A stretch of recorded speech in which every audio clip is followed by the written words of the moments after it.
Hello friends, welcome to my channel. आज हम लोग फिर दोबारा बात करने वाले हैं केमिकल काइनेटिक के बारे में। जहाँ तक हमने आपको पढ़ा दिया था केमिकल काइनेटिक किसे कहते हैं, टाइप्स ऑफ रिएक्शन के बारे में, slow reaction, very slow reaction, fast reaction, और हमने आपको ये भी पढ़ा दिया था कि प्राथमिक अपक्रिया या प्राथमिक पद किसे कहते हैं, और इसका एग्जाम्पल भी हो गया था। तो आज हम लोग बात करने वाले हैं केमिकल काइनेटिक पार्ट 2 में रेट ऑफ रिएक्शन के बारे में कि वास्तव में रेट ऑफ रिएक्शन होता क्या है। तो सबसे पहले हम लोग बात करते हैं कि रिएक्शन रेट क्या होता है। तो आपको पता होना चाहिए, जैसे कोई अपक्रिया नॉर्मली हम कह सकते हैं कि ए और ए से कोई प्रोडक्ट बन रहा है बी। तो कहीं ना कहीं आप जानते हैं कि यदि इस एरो के पहले यदि कोई सब्सटेंस लिया जाता है तो उसको हम लोग बोलते हैं अभिकारक, और अगर एरो के बाद जो बनता है उसको हम लोग बोलते हैं उत्पाद। कहीं ना कहीं अगर बात करते हैं हम लोग तो ए और बी में तो कहीं ना कहीं यहाँ डिस्टेंस या ऐसी कोई चीज तो नहीं है, लेकिन एक चीज होता है कंसंट्रेशन यानी सांद्रता होती है जिसका स्थानांतरण एक स्थान से दूसरे स्थान पर होता है। जैसे सांद्रता में परिवर्तन अगर हो रहा है तो कहीं ना कहीं डिफिनीशन आप जानते हैं, जैसे चाल बरा वेग का जानते हैं कि विस्थापन परिवर्तन की दर को वेग कहते हैं। तो वैसे नॉर्मली आप इसका भी कह सकते हैं कि सांद्रता परिवर्तन की दर को हम लोग क्या कह सकते हैं, वेग कहते हैं। यानी आप डिफिनीशन नॉर्मली ऐसे लिख सकते हैं कि ऐसी अपक्रिया ऐसी अपक्रिया ऐसी अपक्रिया जिसमें इकाई समय में अभिकारक हुआ उत्पाद में सांद्रता परिवर्तन की दर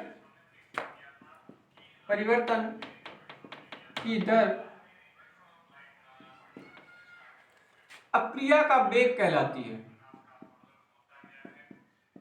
अपक्रिया का वेग कहलाती है। इसके बाद हम लोग बात करते हैं कि जैसे ये मान लेते हैं कोई रिएक्शन आपके पास था ए और ये बी था, तो कहीं ना कहीं आप जानते हैं जब समय t बराबर 0 होता है तो यदि हम इसका कंसंट्रेशन ए ले लेते हैं तो कोई प्रोडक्ट बनने वाला नहीं है, क्योंकि अगर समय नहीं बीता है तो जो सब्सटेंस आप लिए हैं वही सब्सटेंस आपका बना रहने वाला है। अगर आगे बात करें हम कि जैसे समय t बराबर t हो जाता है, मतलब कुछ समय बीत जाएगा, जैसे ही कुछ समय बीतेगा उसके बाद क्या होने वाला है कि कंसंट्रेशन कहीं ना कहीं उत्पाद आपका थोड़ा बहुत बनने वाला है। हमने मान लिया कि उत्पाद हमारा x बनने वाला है, तो जैसे ही इधर x बनेगा तो भाई इधर कितना बचेगा, क्योंकि a में से x को अगर हम घटा देते हैं तो ये कितना बचने वाला है, a माइनस x बचने वाला है। एकदम समझ में आ गया। अब देखिए डिफिनीशन तो आपकी यही है कि ऐसी अपक्रिया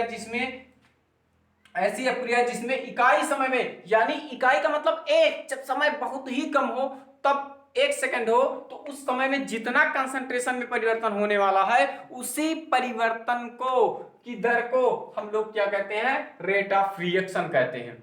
अब इसके बाद बात आती है कि अपक्रिया का वेग क्या होता है। तो नॉर्मली अपक्रिया का वेग हम ऐसे लिख सकते हैं, देखिएगा,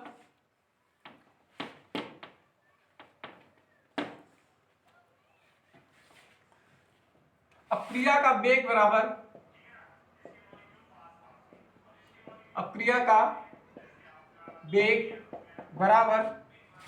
अभिकारक की सांद्रता में परिवर्तन, अभिकारक अथवा उत्पाद में सांद्रता में परिवर्तन और अपान बट्टे का चिन्ह लगाएंगे अपक्रिया में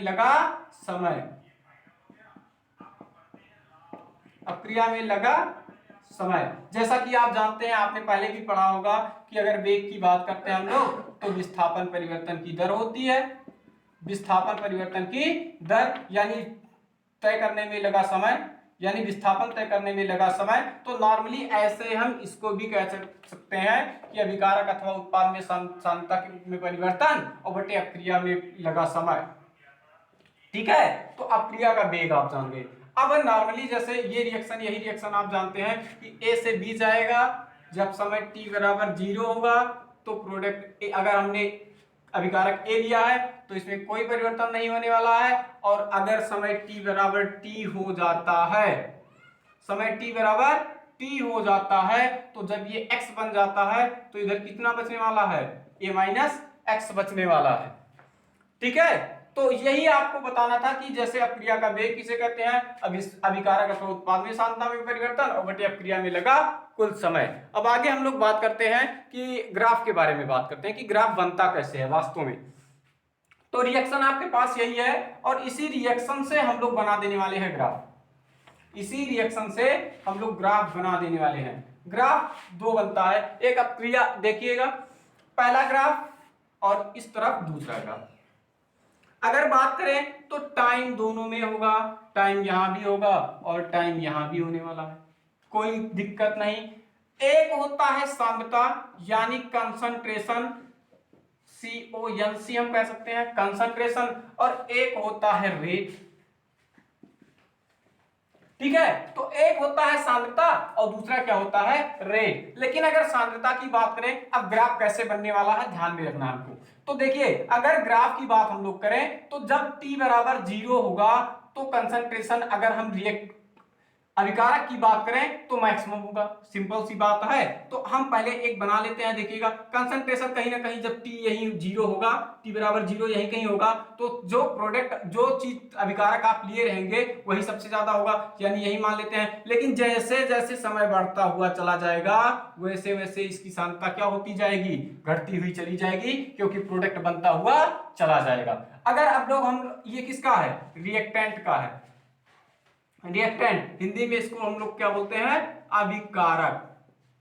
अगर आगे हम लोग बात करें उत्पाद के बारे में बात करें तो देखिएगा, पहले जब t बराबर 0 होता है, t बराबर 0 होता है तो क्या उत्पाद बनता है, नहीं बनता है। लेकिन जैसे जैसे रिएक्शन बढ़ता हुआ, टाइम बढ़ता हुआ जाएगा, उत्पाद बढ़ता हुआ चला जाएगा, यानी ये आपके पास क्या हो गया, प्रोडक्ट हो गया। इसको हम आप लोग क्या कहते हैं, हिंदी में उत्पाद कहते हैं। तो एक ग्राफ ये हो गया, एक ग्राफ ये हो गया। इसको हम एरो के तरीके से भी इसको थोड़ा और अच्छा कर देते हैं। ठीक है, तो अब आगे हम लोग अगर बात करें तो देखिएगा, अब रेट के बारे में बात आती है, यानी जब समय 0 होगा तो कोई रेट होगा नहीं होगा, क्योंकि प्रोडक्ट बनेगा ही नहीं, और जब प्रोडक्ट नहीं बनेगा तो कोई रेट होने वाला नहीं है, यानी ग्राफ यहां कहीं होगा, ग्राफ यहां कहीं होगा।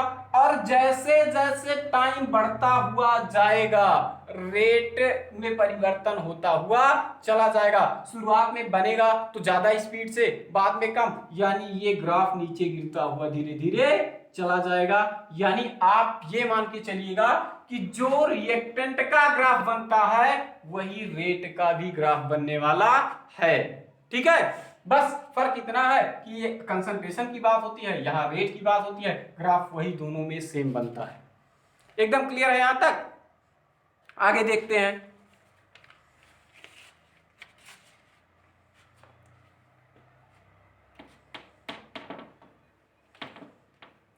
ये रिएक्शन मिटा दिए, चलो ठीक है, दोबारा लिख लेते हैं वही रिएक्शन।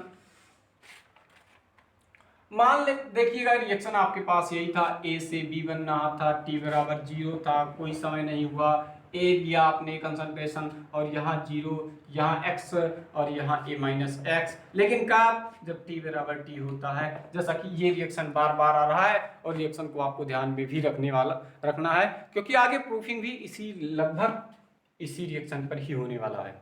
ठीक है, तो आगे अगर हम लोग बात करें तो अब क्या होने वाला है, मान लेते हैं कि मान लेते हैं कि इसका कंसंट्रेशन DCA है, DCA है भाई, कंसंट्रेशन मान लेते हैं ए का कंसंट्रेशन DCA है। कब, जब t बराबर t है। और इसका मान लेते हैं कि इसका DC भी है, और कब, जब t बराबर t है।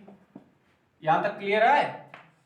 ठीक है, इन दोनों को हम क्या करते हैं कि टाइम यानी समय के सापेक्ष अवकलन कर देते हैं। तो आपको बताएं, अगर कंसंट्रेशन यानी सांद्रता का हम समय के सापेक्ष डिफरेंशिएशन यानी अवकलन कर देते हैं तो आपको वेलोसिटी प्राप्त हो जाती है, यानी dCA/dt हो जाएगा। ठीक है, तो लेकिन ध्यान में एक चीज रखना है कि जो एरो के पहले वाले का कंसंट्रेशन होता है वो ऑलवेज माइनस लिया जाता है। और माइनस क्यों लिया जाता है? क्योंकि ये उस समय टूटता है। ठीक है, और इसको पॉजिटिव लिया जाता है, यानी इसको आप लिखेंगे तो dCB/dt लिखेंगे। और ये ऑलवेज ऐसा क्यों किया जाता है? क्यों? क्योंकि ये हमेशा बनता है, यानी ये क्या है? ए के टूटने की दर, ए के टूटने की दर। और अगर इसकी बात करें तो ये क्या है? बी के बनने की दर, बनने की दर। ठीक है, तो कभी कभी एक नंबर में क्वेश्चन ऐसे भी पूछ लिया जाता है, रिएक्शन दे दिया जाएगा, पूछा जाएगा कि इसके टूटने या बनने की दर है, और यही कह देगा पॉजिटिव दे देगा, निगेटिव दे देगा, इनमें से कोई नहीं दे देगा, दोनों दे देगा, तो आप क्या करेंगे? ठीक है, इसके बाद हम लोग बात करने वाले हैं अपक्रिया के वेग को प्रभावित करने वाले कारक। जैसे हम लिख रहे हैं, देखिएगा, अपक्रिया के वेग को प्रभावित करने वाले कारक।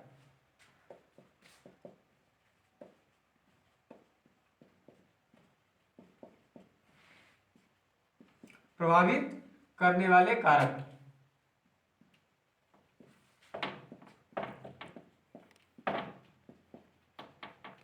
देखिएगा अपक्रिया के वेग को कौन कौन से फैक्टर होते हैं जो प्रभावित करते हैं या कैसे फैक्टर प्रभावित करते हैं। तो इन बातों पे हम लोग ध्यान देने वाले हैं कि अपक्रिया के वेग को कौन प्रभावित करने वाला है।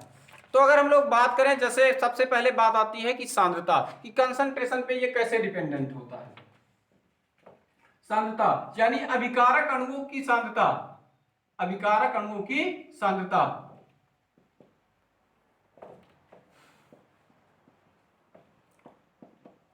अणुओं की सांद्रता। हम बात करें कि अभिकारक अणुओं की सांद्रता पर ये क्या करता है, तो कहीं ना कहीं हम यहाँ दो चीज लिख लेते हैं, एक बढ़ता है और दूसरा घटता है। एक बढ़ता है, दूसरा घटता है। तो अगर बढ़ता की बात होगी तो कहीं ना कहीं वेग बढ़ता है, हम कहेंगे वेग बढ़ता, और यहां भी वेग क्या होगा? घटता है। मैक्सिमम अगर हम बात करें कि अगर सांद्रता को हम बढ़ाते हैं तो वेग क्या होता है? बढ़ता है। अगर हम इसको बढ़ाएंगे कंसंट्रेशन को, तो अगर इसको बढ़ाएंगे कंसंट्रेशन को, अभिकारक अणु की सांद्रता को हम बढ़ाते हैं तो वेग क्या होगा? बढ़ता है। और जहां बढ़ेगा हम लोग सही का चिन्ह लगाएंगे, और जहां घटता है वहां क्या करेंगे? गलत का चिन्ह लगा देंगे। इसके बाद दूसरा पॉइंट आता है हमारा, दूसरा पॉइंट हमारा आता है उत्प्रेरक। उत्प्रेरक, लेकिन अगर उत्प्रेरक की बात करते हैं तो आप ये नहीं कह सकते कि बढ़ता है या घटता है। किस प्रकार का आप उत्प्रेरक ले रहे हैं उस पे ये डिपेंडेंट करता है। जैसा कि कोलाइडी विलेन क्लास 11th में आपने पढ़ा होगा कि अगर उत्प्रेरक विष ले रहे हैं तो रिएक्शन रेट घट जाएगा, वर्धक ले रहे हैं तो रिएक्शन रेट बढ़ जाएगा। तो ये किसकी प्रकृति पर डिपेंड करता है? उत्प्रेरक की प्रकृति पर डिपेंड करता है कि कैसे है। ये उत्प्रेरक की प्रकृति पर निर्भर करता है, प्रकृति पर निर्भर करता है, निर्भर करता है क्या? वेग। अगर कहीं ना कहीं आप जानते हैं कि यहां अगर बात हो रही है तो हर चीज में किसकी बात आएगी? अपक्रिया का वेग। तीसरा पॉइंट आपको बताते हैं। तीसरे पॉइंट में अगर बात करें तो प्रकाश, प्रकाश की बात करें तो अगर प्रकाश की उपस्थिति में भी आप अपक्रिया करवाते हैं तो अपक्रिया का वेग हमेशा बढ़ जाता है। हम आपको कोलिजन थ्योरी में ये बताएंगे कि अपक्रिया का वेग प्रकाश बढ़ाने पर क्यों बढ़ता है, क्यों घटता है या कैसे बढ़ता है। तो इसके बाद तब भी हम बात करेंगे तो क्या होता है? अपक्रिया का वेग बढ़ जाता है, घटता नहीं है। अगर हम लोग बात करें तीसरा, चौथा बात करें तो अभी, ठीक है, तो अभिकारक का पृष्ठीय क्षेत्रफल, अभिकारक का पृष्ठीय क्षेत्रफल, पृष्ठीय क्षेत्रफल अगर इसको भी आप बढ़ाते हैं तो अपक्रिया का वेग बढ़ेगा। क्यों? क्योंकि अगर आप क्षेत्रफल को बढ़ाएंगे तो कंसंट्रेशन अपने आप बढ़ जाएगा, फैलाव होगा तो क्या होगा? अपक्रिया का वेग ऑलवेज बढ़ जाएगा। इसके बाद एक और लास्ट है कि अगर पांचवा हम लोग बात करें कि ताप की बात आती है कि ताप, अगर आप ताप को भी बढ़ाते हैं तो अपक्रिया का वेग क्या होता है? बढ़ता है। यही हम आपको वही जितने भी चीज यहाँ पढ़ाए हैं, अगर इतनी चीजें, जितना चीज यहाँ लिखा है सारी चीजें, जैसे अभिकारक अणु की सांद्रता, उत्प्रेरक प्रकाश, अभिकारक ताप, तो इसमें उत्प्रेरक को स्टार कर लीजिएगा क्योंकि उत्प्रेरक के नेचर पे डिपेंड करने वाला है। बाकी और 4 चीजें जो है ये बढ़ाने पर आप आगे यहां लिख सकते हैं, बढ़ाने पर। तो बढ़ाने पर अपक्रिया का वेग क्या होता है? बढ़ता है कि घटता है, कैसे क्या होता है? ठीक है, तो इसके अब बाद हम लोग बात करेंगे न्यूमेरिकल की, तो वो नेक्स्ट लेक्चर में आपको देने वाले हैं। ठीक है, थैंक यू फॉर वॉचिंग।